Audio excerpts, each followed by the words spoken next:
Sperm की production आपके nutrition intake के ऊपर डिपेंड करती है। न्यूट्रिशन जैसा आप इनटेक करोगे वैसा आप प्रोड्यूस करोगे। आप अपनी डे टू डे की रूटीन में ये वाली एलिमेंट्स को आप ऐड कर लेना, ऐसे वेजिटेबल्स को आप ऐड ऑन कर लेना, जिससे आपको फायदा मिले आपके स्पर्म प्रोडक्शन को बढ़ाने में। आपकी ये सारी की सारी चीजें जो होंगी वो साथ पैरेलली काम करेंगी, तभी आपको स्पर्म मिलता है।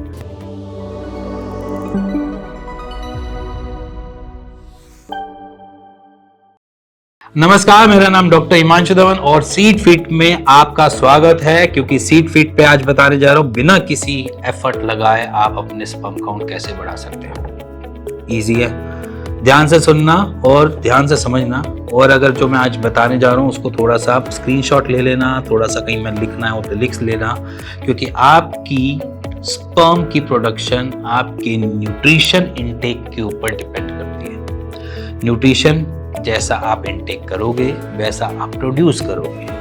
आपकी बॉडी एक तरीके की मशीन है जिससे आप एक तरीके से फ्यूल डालते हो और दूसरी तरफ से उससे कोई काम लेते हो। उससे क्या आपका ब्रेन चलता है, आपके आर्म्स चलती है, आपकी पूरी डे टू डे की रूटीन, चलना फिरना कूदना भागना सब कुछ उसी से चलता है। उसी के साथ आपका एक चीज और चलती है जहाँ पर स्पर्म प्रोडक्शन का नाम बोल दिया जाता है, जिसे स्पर्मेटोजेनेसिस बोल दिया जाता है, जहाँ पर आपकी स्पर्म बनती है।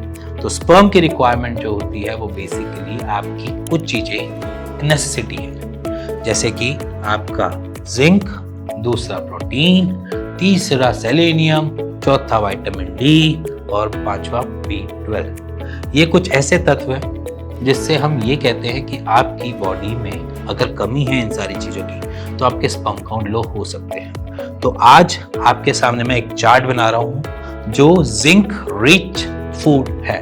प्लीज इसका स्क्रीनशॉट ले लेना।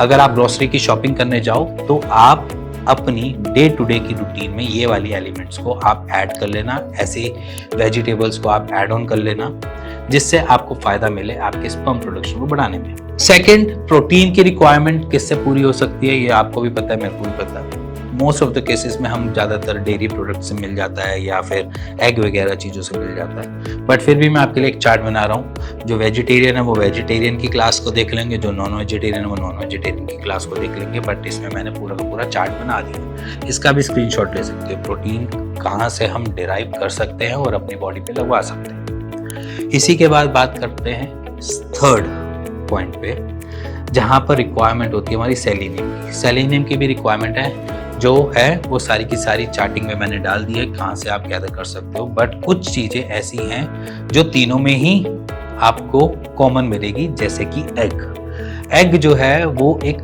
सुपर फूड में घोषित है, क्योंकि उसमें प्रोटीन भी मिल जाता है, जिंक भी मिल जाता है और सेलेनियम भी मिल जाता है। तो ये एक समझना कि इस चार्ट के अंदर भी आपको मिल जाएगा और इस चार्ट का भी आप स्क्रीनशॉट ले सकते हो।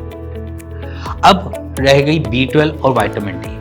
B12 और विटामिन डी मोस्टली हमें नॉन वेज वाली चीज़ों में मिलता है, बट इसकी सप्लीमेंटेशन भी मार्केट में अवेलेबल है। अगर आप कुछ ऐसा सोचते हो कि नॉन वेज नहीं खाना, या आप जैन फॉलोअर्स हो या फिर आप सनातनी फॉलोअर्स हो और आपका मन नहीं करता नॉन वेज खाने का, तो फिर भी आप सप्लीमेंटेशन से उस चीज़ को कंप्लीट कर सकते हो। ये आपके सामने कुछ लिस्ट है, आप इन सारी चीज़ों से आप गैदर कर सकते हो। इससे आप ग्रोसरी लिस्ट में ऐड कीजिए और अपने डे टू डे की रूटीन में कुछ एक्सरसाइज को भी डालिए। एक्सरसाइज की रिक्वायरमेंट इसलिए है क्योंकि जब भी हम ब्लड के फ्लो को टूवर्ड्स अपने पेल्विक एरिया की तरफ भेजते हैं तो वहां की फंक्शनिंग अपने से ही थोड़ी बेटर परफॉर्म करना चालू कर देती है। सो गाइस, आपका जैसा खाना पीना वैसा ही आप प्रोडक्शन कर पाओगे। अब मैं उसको थोड़ा सा आपको और इलाबोरेट करके समझा देता हूँ। आप समझो कि आपका जो एक बॉडी है, या जैसे मैं बोलूँ कि बॉडी के अंदर एक छोटा सा मैकेनिज्म है जिसको हम एक मशीनरी मान लेते हैं। जैसे मान लीजिए कि आपके टेस्टिस के अंदर जूता बनाने की एक कंपनी लगी हुई है जो आपको जूता बना कर देती है एज इन स्पर्म। ठीक है, shoes is equal to sperm लिख लो। ठीक है, अब ये जो जूता बनेगा उसके लिए आपको रिक्वायरमेंट क्या है? लेदर की या सोल की या फिर लेसिस की या फिर उस पर सिलाई की, ये सारी चीज़ों की रिक्वायरमेंट है। अब ये सारी चीज़ें की रिक्वायरमेंट जो है वो आप एक तरीके से समझो कि जिंक हो गया, प्रोटीन हो गया, ठीक है, और आपके इसके साथ सेलेनियम हो गया, B12 हो गया, विटामिन डी हो गया, ये सारी चीजें वो रिक्वायरमेंट्स है जिससे आपका स्पर्म बनेगा।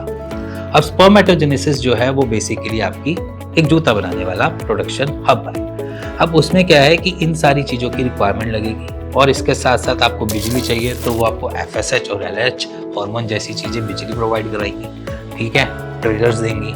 अब इसी के साथ अगर मैं और थोड़ा सा इलाबोरेशन करके बताऊं तो आपकी ये सारी की सारी चीज़ें जो होंगी वो साथ पैरेलली काम करेंगी, तभी आपको स्पर्म मिलता है। अगर इन सारी चीज़ों में कोई भी डिफेक्ट है, कोई भी डिफेक्ट आ रहा है या कोई भी चीज़ कम पड़ रही है, तो आपकी प्रोडक्शन क्या हो जाएगी, स्लो डाउन हो जाएगी, आपका जूता कंप्लीट नहीं होगा, है ना, इनकम्प्लीट जूता बनेगा। अब इनकम्प्लीट जूते की वैल्यू तो 0 है, वैल्यू तो स्पर्म की है ना, या जैसे हम लोग कंप्लीट जूते की है ना।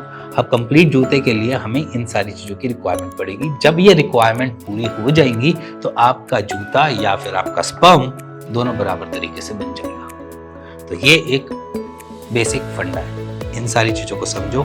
आइटम्स मैंने आपको बता दिए, और अगर मैं पूरी डाइट को इलाबोरेट करूंगा तो उसके लिए मैं नेक्स्ट वीडियो बनाऊंगा जिसमें आपने कब क्या खाना है, कैसे खाना है, वो सारी की सारी डिटेलिंग में उसमें क्लियर कट बताऊंगा। बट आज आप ये चार्टिंग रख लो, क्योंकि इसी में से ही मैं आपको कुछ चीज़ों को लेने के लिए बार बार बोलूंगा। सो इसीलिए मिलते हैं नेक्स्ट वीडियो के लिए। तब तक के लिए स्क्रीनशॉट्स अपने पास रखो, ग्रोसरी का सामान साथ में रखो, और अगली वीडियो तक इंतजार करो कि कब और कैसे खाना है।